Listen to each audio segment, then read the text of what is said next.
Good evening, I'm Ben Mankiewicz. Welcome to Summer Under the Stars on TCM.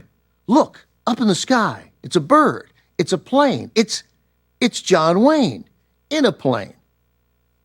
Duke Wayne has been our star of the day since early this morning. For prime time, we have queued up 3 of his airborne adventures. We begin tonight with an ensemble drama from Warner Brothers in 1954, The High and the Mighty. John Wayne is Dan Roman, piloting a passenger jet flying over the Pacific from Hawaii to San Francisco. The plane's crew, the plane's passengers, they all have a story to tell. Since this picture runs 147 minutes, there's plenty of story time. Roman's history means he'll have to overcome his personal demons if he's going to step up when trouble comes. The High and the Mighty is a precursor to all-star airplane and airplane-adjacent dramas like the VIPs from 1963 and the airport films from the 1970s like Airport 75, and Airport 77. You'll also certainly be reminded of the 1957 drama 0 Hour, which was reimagined as a comedy in the 1980 spoof Airplane. You'll definitely recall Airplane during The High and the Mighty, since Robert Stack plays pretty much the same character in both movies.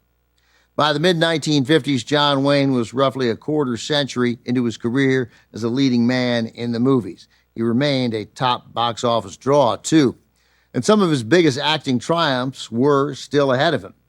Yet the studio system had begun to fall apart, providing opportunities for independent productions. Since Wayne was not getting any younger, he took a chance on producing. In 1952, he left Republic Pictures, the company he'd been signed with since the 1930s, forming Wayne Fellows Productions with producer Robert Fellows. The company became known as Batjack Productions. It worked at breakneck speed, completing 7 films by 1954, including The High and the Mighty. The producing gambit paid off for Wayne. Not only did he make more money, he enjoyed artistic control. With those benefits, though, he also now had all the problems a producer faced. John Wayne wanted Spencer Tracy to play the lead in The High and the Mighty. Director William Wellman said he'd made a handshake agreement to get Tracy on board, but Tracy then backed out, reportedly because he didn't want to work with Wellman. When Wayne failed to convince Gary Cooper or Henry Fonda to join the cast, he stepped into the part himself. From 1954, also with Claire Trevor, Phil Harris, Jan Sterling, and Robert Stack, The High and the Mighty. Warner Brothers and John Wayne, who also produced the film, had lofty expectations for The High and the Mighty. They were largely met. The movie became a hit with audiences and critics, picking up 6 Oscar nominations. It won 1 for composer Dmitri Tiomkin's score. It's a catchy title song, which Wayne's character whistles in the film. Became so associated with Wayne that it played at his funeral 25 years later. The actual whistling you hear is not Wayne, but a professional whistler named Muzzy Marcellino.